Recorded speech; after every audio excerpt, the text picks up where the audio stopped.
नमस्कार, मी सर्जेराव गायकवाड. शिवरत्न न्यूज मध्ये आपले सहर्ष स्वागत. सोलापूर ते धुळे राष्ट्रीय राजमार्गावर रस्ता खचून खड्डे पडल्याने अपघाताचा धोका वाढला. याकडे राष्ट्रीय राजमार्गाच्या संबंधित अधिकाऱ्यांचे होते अक्षम्य दुर्लक्ष. खड्डे बुजवून रस्ता दुरुस्त करण्याची वाहन चालकांमधून होते मागणी.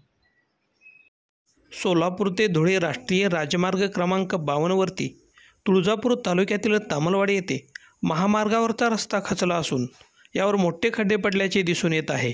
हे खड्डे चुकवत असताना राजमार्गावर अपघाताचा धोका वाढला असून याकडे राष्ट्रीय राजमार्गाच्या संबंधित अधिकाऱ्यांचे मात्र दुर्लक्ष होताना दिसत आहे. सोलापूरकडील बाजूस तामलवाडी येथील सरस्वती मंगल कार्यालयाच्या पुढील बाजूस हा रस्ता खचला असून यावर मोठे खड्डे पडल्याचे दिसून येत असल्याने हे खड्डे तात्काळ दुरुस्त करावेत व अपघाताला आळा घालावा अशी मागणी वाहन चालकांमधून होत आहे. शिवरत्न न्यूज, तामलवाडी.